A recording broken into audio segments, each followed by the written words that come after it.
Good evening everyone. My self Tirupati Reddy. ఈ వీడియోలో మనం రేపటి నిఫ్టీ అనాలిసిస్ గురించి అయితే చూద్దాం. సో ఫస్ట్ మనం ఎఫ్ఐఐ డేటా చూస్తే ఇంకా ఎఫ్ఐఐ డేటా అయితే అప్డేట్ అవ్వలేదు ఈ రోజుది. బట్ లాస్ట్ 3 డేస్ నుంచి ఎఫ్ఐఎస్ కంప్లీట్గా బయ్యింగ్ సైడ్ టర్న్ అయ్యారు అండ్ డిఐస్ వచ్చేసి సెల్ చేశారు. ఓవరాల్ ఇప్పటి వరకు అయితే నెట్ అమౌంట్ వచ్చేసి 19,000 క్రోర్ సెల్ చేశారు ఎఫ్ఐఎస్. డిఐఎస్ 21,000 క్రోర్ బై చేశారు. ఇది ఎఫ్ఐఐ డేటా అయితే. ఎఫ్ఐఎస్ బయ్యింగ్ సైడ్ టర్న్ అయ్యారు. సో దానివల్ల మార్కెట్స్ కొంత బుల్లిష్, చాలా స్ట్రాంగ్ బుల్లిష్గా అయితే టర్న్ అయ్యాయి. అండ్ ఒక ఇంపార్టెంట్ థింగ్ ఏంటంటే మార్కెట్లో రిజల్ట్స్ అయితే వస్తుంది. కంపెనీ రిజల్ట్స్ అయితే ఎర్నింగ్స్ అయితే అనౌన్స్ చేస్తున్నారు. సో బ్యాంకింగ్ సెక్టర్ అయితే చాలా బుల్లిష్ ఉంది. లైక్ బికాజ్ ఐసిఐసి బ్యాంక్ కానీ హెచ్డిఎఫ్సి బ్యాంక్ రిజల్ట్స్ అయితే అనౌన్స్ చేశారు. అవి like I think last weekend announce చేశారు. అవి చాలా బెటర్గా పర్ఫామ్ చేసాయి. సో ఓవరాల్గా బ్యాంకింగ్ రిజల్ట్స్ కానీ ఐటీ రిజల్ట్స్ కానీ కంప్లీట్ ఎర్నింగ్స్ రావడం వల్ల అది మార్కెట్లు చాలా డిస్కౌంట్లో ట్రేడ్ అవుతున్నాయి. నిఫ్టీ కంటిన్యూగా ఫాలో అయింది కాబట్టి సో మార్కెట్లో కంప్లీట్ ర్యాలీ. ఈ ర్యాలీ అయితే నేను ఎక్స్పెక్ట్ చేయట్లేదు. కొంత హాల్ట్ అయితే ఎక్స్పెక్ట్ చేశాను. కొంత సైడ్ వేస్ మార్కెట్ అయితే ఎక్స్పెక్ట్ చేశాను లాస్ట్ వీక్ అండ్ ఈ వీక్. బట్ ఇమ్మీడియట్గా మార్కెట్స్ అయితే చాలా అగ్రెసివ్గా, బ్యాంక్ నిఫ్టీ అయితే చాలా అగ్రెసివ్గా మూవ్ అయింది లాస్ట్ 3-4 ట్రేడింగ్ సెషన్స్. ఇది బ్యాంక్ నిఫ్టీ రిలేటెడ్ డేటా అయితే. ఒకసారి మనం నిఫ్టీ చూస్తే సో నేనేం ఎక్స్పెక్ట్ చేశాను నిఫ్టీ నుంచి లాస్ట్ వీక్ కానీ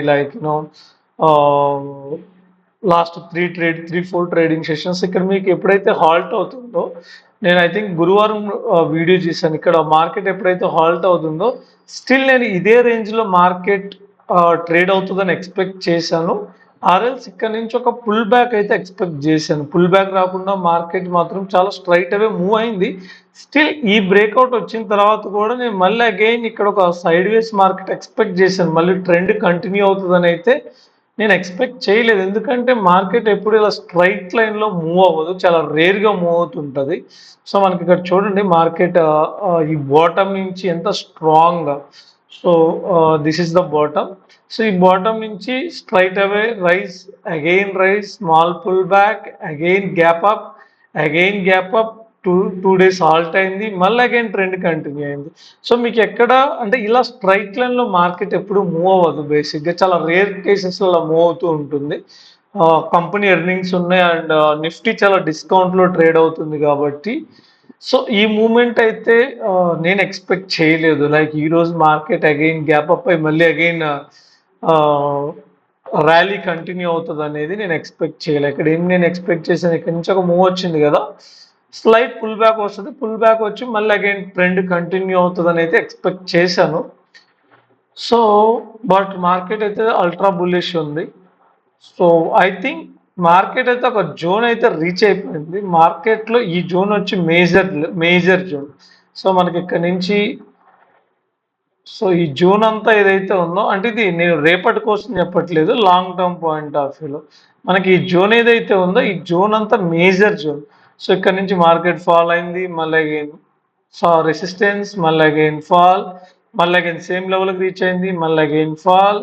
సో ఈ బాటంలో ఇక్కడ సపోర్ట్ని బిల్డ్ చేసి మార్కెట్ ఇక్కడ నుంచి ఒక జోన్కి అయితే రీచ్ అయింది. మేబీ ఆ తర్వాత ఈ లెవెల్ అనేది next 24,800 level next important level. So మార్కెట్లో ఏమైనా జరగచ్చు. మార్కెట్లో మనం అనుకున్నట్లు ఎప్పుడు బిహేవ్ చేయవు. Markets follow its own nature. So markets మన థాట్ ప్రాసెస్ తగ్గట్టుగా అడ్జస్ట్ అవ్వవు. సో మార్కెట్ తగ్గట్టుగా మనం అడ్జస్ట్ అవ్వాల్సి ఉంటుంది. సో ఇది హయ్యర్ టైం ఫ్రేమ్లో నాకు నిఫ్టీ చూస్తున్నప్పుడు వచ్చిన ఐడియా. సో ఒక రెసిస్టెన్స్ జోన్లో అయితే ట్రేడ్ అవుతుంది. బట్ రేపు కూడా బుల్లిష్గా వెళ్ళి మార్కెట్ మూవ్ అయినా మనం రెస్పెక్ట్ చేయాలంతే. సో మార్కెట్స్ అయితే ఒక హయ్యర్ పాయింట్ నుంచి చాలా స్ట్రాంగ్గా ఫాల్ వచ్చింది. సో ఇప్పుడు చాలా స్ట్రాంగ్గా బౌన్స్ కూడా అవుతుంది. సో మేబీ మళ్ళీ మార్కెట్ అగైన్ హయ్యర్ లెవెల్ ఏదైతే ఉందో ఈ లెవెల్ని మళ్ళీ అగైన్ టెస్ట్ చేసి చేయడానికి కూడా చేయొచ్చు. We don't know, anything can happen in stock market. So ఇది బేసిక్గా మనకి హయ్యర్ టైం ఫ్రేమ్లో మనకున్న ఒక క్లియర్ ఐడియా. ఒక రెసిస్టెన్స్ జోన్లో అయితే ఇట్ ప్రజెంట్ రీచ్ అయింది Nifty. Smaller time 15 minutes time ఫ్రేమ్కి మనం చూస్తే రేపు ఏం జరగవచ్చు, రేపున్న పాసిబిలిటీస్ ఏంటంటే వెరీ సింపుల్. మార్కెట్ ఈ రోజు అయితే మాత్రం ఈ పాయింట్ దగ్గర ఓపెన్ అయింది, గ్యాప్ అప్ ఓపెన్ అయింది. సో అక్కడ నుంచి స్మాల్ పుల్ బ్యాక్ తీసుకుంది. మళ్ళీ అగైన్ ఇక్కడ ఏదైతే బాటమ్ ఫామ్ చేస్తుందో దాన్ని రెస్పెక్ట్ చేసి మార్కెట్ ఇక్కడ నుంచి స్ట్రైట్ అవే, ఎక్కడ పుల్ బ్యాక్ కూడా రాలేదు, స్ట్రైట్ అవే మూవ్ అయింది. ఫైనల్గా ఎండింగ్లో 24,200 దగ్గర ఒక స్ట్రైట్ స్మాల్ పుల్ బ్యాక్ అయితే వచ్చింది. సో ఇది ఈ రోజు జరిగిన యాక్షన్. రేపు ఏం జరగవచ్చు, ఒకటి రేపు మార్కెట్ ఫ్లాట్గా ఓపెన్ అయితే పాసిబిలిటీ ఏంటి, మార్కెట్ ఫ్లాట్గా ఓపెన్ అయితే ఈ హై లెవెల్ని రెస్పెక్ట్ చేయడానికి చాలా హై ప్రాబబిలిటీ ఉంటుంది. మార్కెట్ ఫ్లాట్గా ఓపెన్ ఈ లెవెల్కి రీచ్ అయితే ఇక్కడ మేబీ హాల్ట్ అయి ఇక్కడ నుంచి ఏమైనా రివర్సల్ అయితే మనం ఎక్స్పెక్ట్ చెయ్యొచ్చు. So that's the key zone. సో రేపు మార్కెట్ ఫ్లాట్గా ఓపెన్ అయితే మనకి కీ జోన్ ఏంటంటే ఈ లెవెల్ అనేది కీ జోన్. అండ్ ఇది అప్ సైడ్. డౌన్ సైడ్ ఈ జోన్ కానీ బ్రేక్ అయిందంటే ఫ్లాట్గా ఓపెన్ అయ్యి మార్కెట్లో అగైన్ ఈ బాటమ్ వరకు అయితే మనం ఫాల్ని అయితే ఎక్స్పెక్ట్ చేయొచ్చు. ఇది పాసిబిలిటీ 1. ఒకవేళ మార్కెట్ గ్యాప్ అప్ కానీ ఓపెన్ అయింది అనుకోండి, సో గ్యాప్ అప్ కానీ ఓపెన్ అయింది అనుకోండి, ఫర్ ఎగ్జాంపుల్ ఈ లెవెల్లో ఓపెన్ అయింది, మార్కెట్ ఈ సేమ్ థింగ్ ఈ లెవెల్ వరకు రీచ్ అయ్యి ఇక్కడ మనకి ప్రైస్ యాక్షన్ ఎలా ఉంటుంది, ఇక్కడ బిహేవియర్ ఎలా ఉంటుందో చూసి ఇక్కడ నుంచి మార్కెట్ అగైన్ టర్న్ అవుతూ ఉంటే మళ్ళీ న్యూ హై ఫామ్ చేయడానికి ఛాన్స్ ఉంది. అలా కాకుండా ఈ లెవెల్ బ్రేక్ అయింది అనుకోండి, అగైన్ ఈ లెవెల్కి రీచ్ అవ్వడానికి ఛాన్స్ ఉంది. మళ్ళీ అగైన్ ఈ లైక్ ఈ లెవెల్ కూడా బ్రేక్ అయిపోతే ఈ లెవెల్కి రీచ్ అవ్వడానికి ఛాన్స్ ఉంది.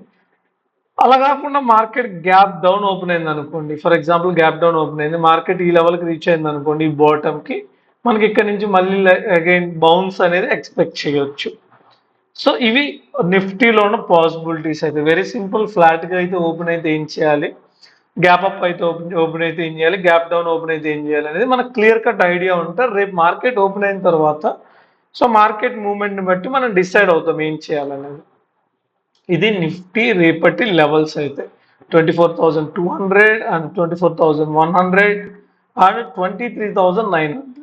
ఈ లెవెల్స్ అయితే కీ లెవెల్స్గా నేను బిలీవ్ చేస్తున్నాను రేపు. సో సెన్సెక్స్ ఎక్స్పైరీ చూస్తే మాత్రం సో సేమ్ థింగ్, సెన్సెక్స్ కూడా సేమ్ లాగే నిఫ్టీ లాగే బిహేవియర్ ఉంటుంది. సేమ్ హై అనేది మనకి ఇంపార్టెంట్, 79,650 లెవెల్ అనేది ఇంపార్టెంట్. సో ఆ జోన్ దగ్గర ఎలా రియాక్ట్ అవుతుంది, మార్కెట్ ఫ్లాట్గా ఓపెన్ అయినా గ్యాప్ అప్ ఓపెన్ అయినా కానీ ఈ జోన్ దగ్గరికి మార్కెట్ ఎలా రియాక్ట్ అవుతుందో చూడాలి.